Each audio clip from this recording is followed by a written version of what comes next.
Good morning, all. You are welcome to the second module in Act 326. And we'll be dealing with scaffolding. And we all know that scaffolding is an integral part of almost all construction projects.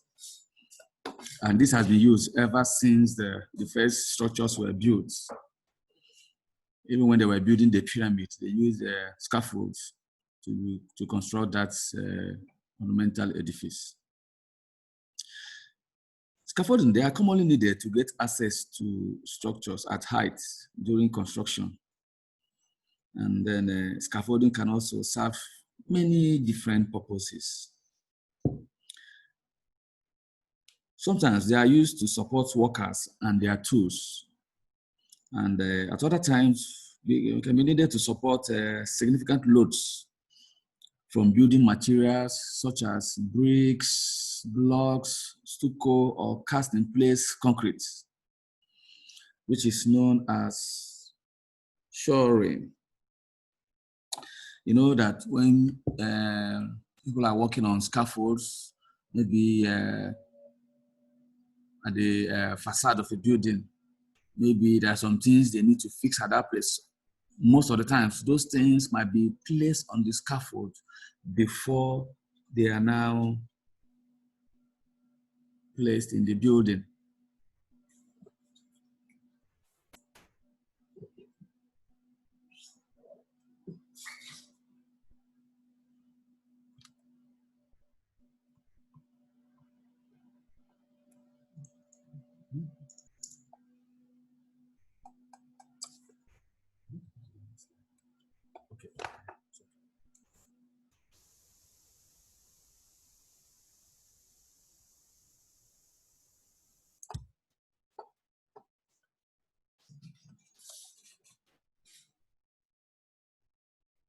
Okay.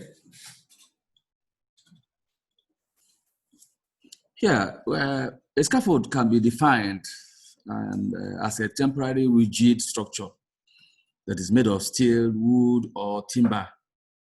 And they are aimed to create a platform for work at different heights.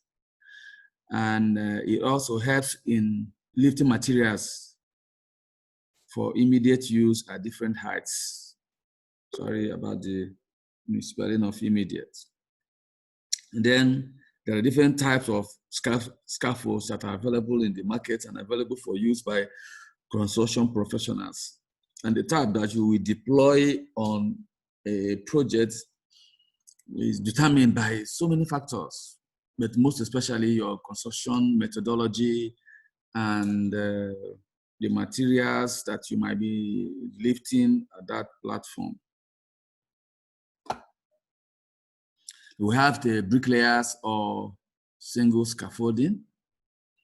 Then we have the mezzanine or double scaffolding. Then we have steel or tubular scaffolding. Then we have needle or cantilever scaffolding. We'll take it one by one and explain them in details. There are other types of scaffolds like wooden and bamboo scaffolding, tube and clip scaffolding. Then there's a particular type that they call the system scaffolding. System scaffolding have 4 different types. You have the cup-lock scaffolding. You have the quick stage scaffolding. You have the hacky scaffolding. You have the staircase tower scaffolding. And then also in types of scaffolds, again, you have the frame and brace scaffolding. You have the suspended swinging scaffolding. You have the mast climbing scaffolding, and then you have the shoring. Now, taking each of these types of scaffolding, we'll go ahead and try and explain them in details. Now, the first one is the bricklayers or single scaffolding. This type of scaffolds are made up of upright or vertical members called standards. And then the horizontal members are called ledgers. And then the standards, these vertical members are fixed to the ground and they're usually spaced between 2.4 to 3 meters apart. And then you have the ledgers, that's the horizontal members, and they are fixed on the standards. You know, the standard is the vertical member, and then the ledger is the horizontal member. These horizontal members that are called ledger, they are fixed on the standard and they are spaced 1.2 to 1.5 meters. And they are tied together with rope flashings. Then the portlocks, these are transverse horizontal members. They are supported on the standards and ledgers and on board holes on the wall. You know, sometimes when you look at buildings under construction, you will see some holes on the walls. Sometimes you'll be wondering, why are they punching those holes on the walls? But if you look carefully, you will discover that those holes were meant to support the scaffold. And by the scaffolding members that are supported on those type of holes are called ledgers. Usually what they do is they pass that ledger on that hole that is bored on the wall. And then in the interior space of that particular building, they will now use another short member and cross it on that ledger and tie it with some of those clips. And it will help to support the weight of the scaffold and also the weight of the materials and the workers that are standing on them. This is a typical example of bricklayers or single scaffolds. You can look at the vertical member, these ones, these are the ledgers. These vertical ones, they are the ledgers. I mean, they are the standards, sorry. These vertical ones are the standards. And then these horizontal members, they are the ledgers.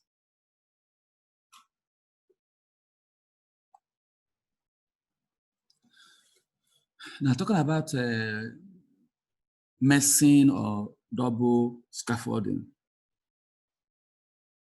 In this type of scaffolds, we have 2 rows of standards instead of 1 row. And you can see that's why the name double. You know, and they are spaced at 1.2 meters apart. And the portlocks are supported on these standards. And they are tied together with rope flashing. Now, in this type of scaffolding, the portlocks are not bored into walls. So there's no need for dressing walls after use, because it has enough balance to be able to support the work that is being done on that platform.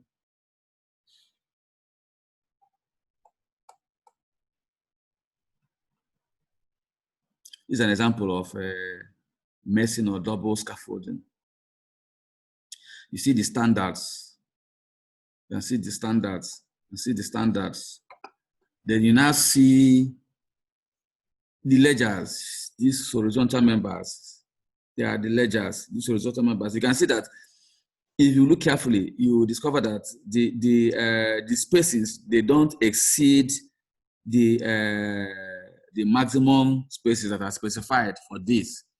Like we said on the standard, you cannot space it, can space it between 2.4 to 3 meters. So, and the ledgers are 1.2 meters. And also you can see that the portlocks are these horizontal members that are directly towards the building. These ones you are seeing here. These ones you are seeing here. You can see because this is messing or double scaffolds, they didn't get to the building. So they did not bore holes into the building to fix them, because this spacing between this standard and this standard here give that scaffold a measure of balance. So they don't have to bore holes into the walls for this type. Like I said earlier, once you determine your construction methodology, that will also determine the type of scaffolds that you deploy to prosecute that aspect of work. Then we have the steel or tubular scaffolding. Now, this type of scaffolding, the steel tubes are made of steel tubes of diameter between 40 to 60 millimeter thick. And they're usually coupled with steel couplers. This particular type, they are very efficient and they resist fire and have a very good measure of stability. They are considered to be safer. You know, when you talk about being safe on top of a scaffold, you also need to look at it from the psychological point of view. For an artisan that is expected to be crafty and to be creative in the way he does his work, if while you are on top of a scaffold, you are having the impression that this place is not stable enough for me, if I don't take time, I might become the next Spider-Man, no? Without any rope to hold on to. That'll be very dangerous. And it won't help you as a person psychologically to give your best when you are standing on that platform. So the psychological impression that you are safe on top of that platform is very, very important.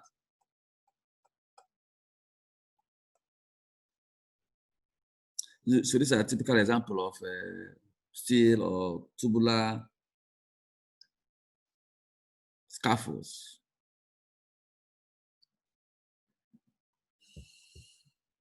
Then there is a particular type of scaffold that is called needle or cantilever scaffolding. You need to understand that when you're handling a construction project, it's possible that you might not have enough space to place your scaffold in terms of offsets from the property boundary, or maybe you're working at a height. And for you to now fix your scaffold, maybe you're on a building that is maybe 8 stories building, and you're working on the 7th and the 8th floor, and you have to fix scaffold to do that work at that particular part.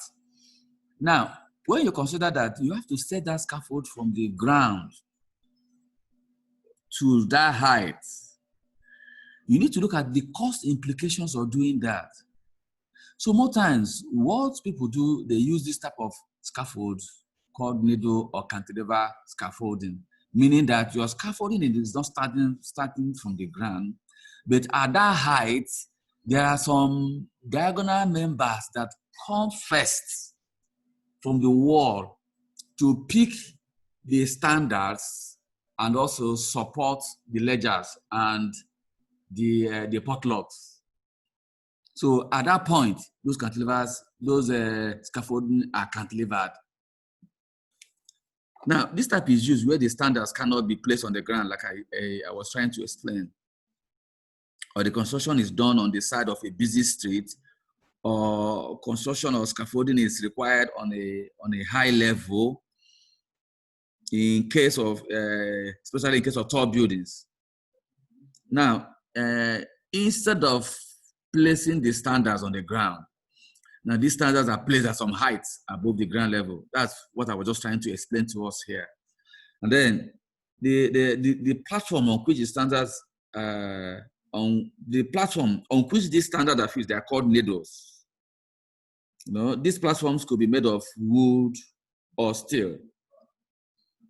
Now, the needle is a timber beam which cantilevers out through the holes cut in walls.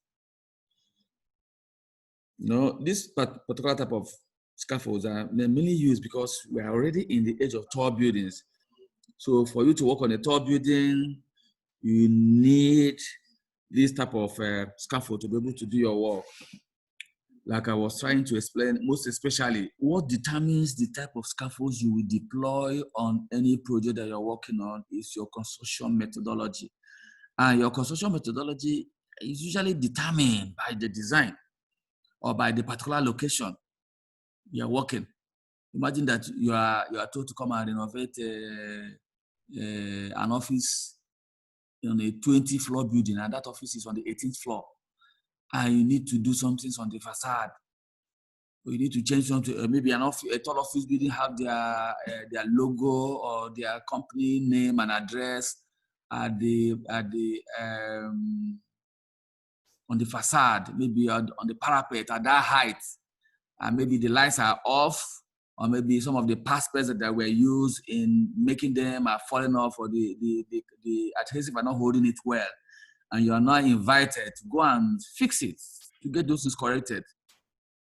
Maybe if you look at the cost of the entire work that somebody is going to do, there might not be maybe 500,000 or 800,000. I'm just giving an example. And then if you're the client and somebody tells you that he wants to start fixing the scaffold from the ground floor to that height, to that 28th floor to fix that thing, which means for you to do a job of around 800,000, you have to fix a cantilever of 10 million. You know, it doesn't make sense. So most times, nobody will listen to you. Nobody will want to accept that kind of a cost on their project. So usually, this type of scaffolds are used in deploying that type of work.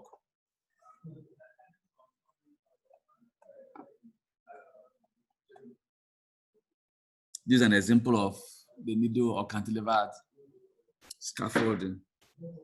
Look carefully. You see that at a height, these members came out from the wall at an angle. You can see there's a platform that was created at this height, and then the scaffold, the rest of the scaffolds are now supported, and now somebody can walk on that particular platform.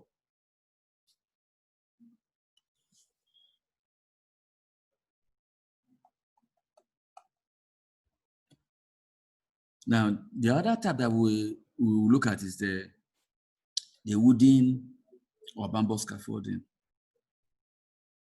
Now, this type of scaffolding can be used anywhere. And then usually there are always regulations on how to deploy this type of scaffolds in a building. This type of scaffolds are most commonly used outside of North America and Europe.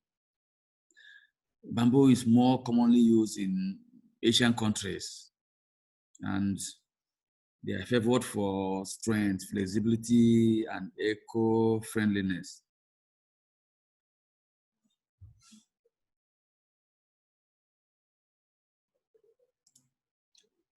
And then Hong Kong is the most well-known city that uses bamboo scaffolding to build everything from opera houses to skyscrapers.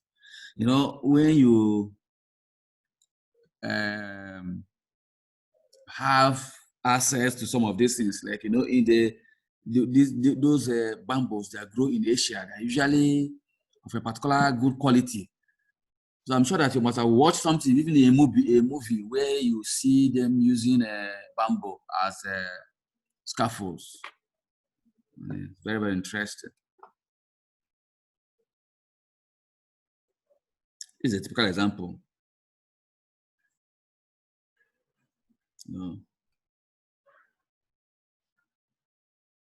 Besides the flexibility of using the wooden or bamboo scaffold, it's also reasonably cheaper than the other ones. Most of the times, you know, if you're using steel scaffolds, they usually use clips and all those things to hold them together. But bamboo scaffolds, most times they use binding wire. Use binding wire to put it together and make it firm.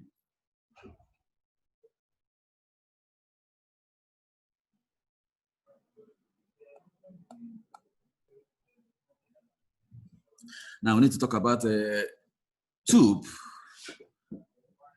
and clip scaffolding. Now this is one of the earliest types of steel scaffolding, and usually consists of two parts. And this includes the tubes and the clips. And these clips, sometimes they are called couples, and some people call them couplers. Yeah, you need to connect the tubes together to make long runs, and then connect the verticals and horizontal members together. That is the standards and the ledgers. Connect them together with clamps. These clamps are built specifically for this purpose. They are just built for these tubes. And then the tube and clamp scaffolding, this can be adapted to round, straight, or irregular buildings. You know, when you look at using scaffolding on a building, you might look at it, is it not just ordinary scaffolding? But there's a measure of thinking that goes into the process of deploying that type of member on a project. So it's something that needs to be carefully done. First of all, the design, what you want to, the building that you want to place it on is very, very important. What type of building is that? How tall? How wide? Is it a rectangular building? Is it a circular building? Is it a hybrid of circles and the curves and the straight lines? So how do you do it so that it can be able to work effectively? So these are some of the things that you need to look at before you now decide, okay, this is the type of scaffolds that will be most suited for these operations. Because as a professional in the AEC industry, it's very, very important for you also to think about safety of the people that are working on your site. So it is a thing of joy when on the side they said, okay, since we started this project till now, there is no, no accidents or nothing like that. So it's important. So this is a typical example of tube and clip scaffolding. I'm sure that most of you, if you have been privileged to visit construction sites or even pass where they are building, you will see things like this. You see pipes like this, vertical and horizontal and diagonal, and then you will see clips like this that are used to couple them together, the couplers, the clips. So these are different types.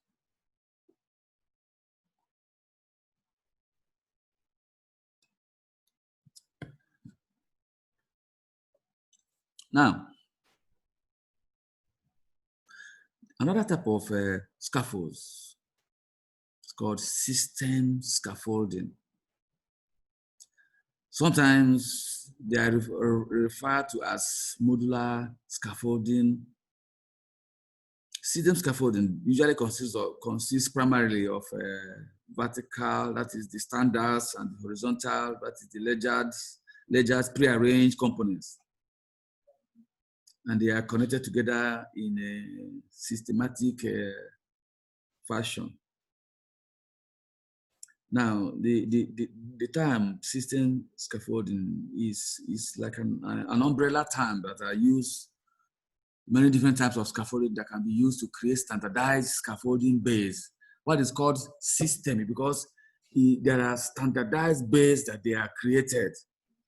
So that's why it has that name. And there are different types of system scaffolding that we'll discuss in details, if not in this class, maybe at the next class. And you need to look at this type of scaffolding not only as scaffolds that are used to support workers and support materials. Let me give you a typical example of where this type of system scaffolding are used. System scaffolding can be used as, how will I describe it now? It can be used as a support system for building elements that are being constructed at heights. For example, now you are doing the roof. Let me say the roof of a stadium. Maybe it's a completely covered stadium, even if it's not a completely covered stadium. Now, those members, those roof coverings, those members are that height. Sometimes when you look at those type of videos, you should be able to wonder, how were they able to do this? What was it that was supporting the workers that were working below that roof that above the sitting tiers of that particular edifice? Now, what happens is that, you know, when you're building buildings like that at that size and that scale, it only forms a rigid member when everything is connected together. Now, as they were connecting those things together, maybe the roof or whatever things that are connected together at that place and at that height, what usually happens is that they use a particular type of scaffolding. Most times, this system scaffolding as temporary support for that roof. What do I mean now? This particular type of scaffolding from on top of the sitting tiers or from the inside the bowl of that stadium or something, they rise up to pick those roofs while they are still under construction. Now, when the process of erecting those things, when they are done, they can now dismantle this system scaffolding and move it away from the site. So if you are not told, you might not really understand how those things were built. What they usually do, they use system scaffolding as a supporting member to support those members at that height before they are connected together as a single member. It is when they are fully connected together as a single member, they have a measure of rigidity that those support that were created with system scaffolding will be removed.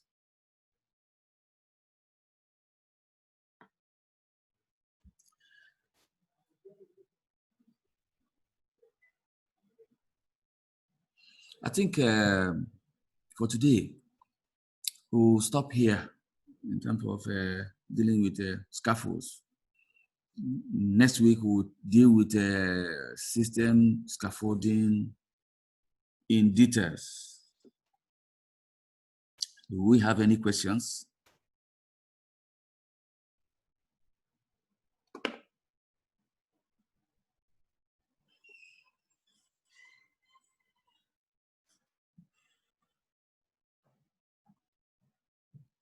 I'm waiting for your questions.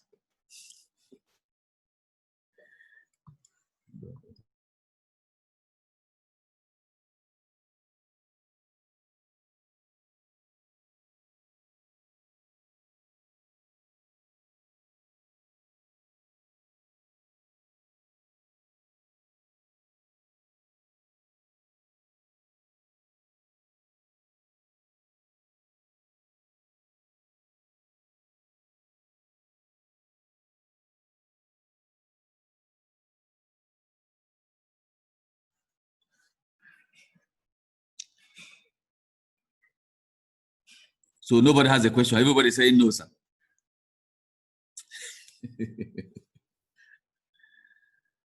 Okay.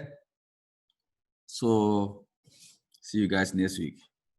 Meanwhile, this lecture will be uploaded on your module, so you have access to it, and also tell your class members that are not here that they can access and participate in the class. Thank you.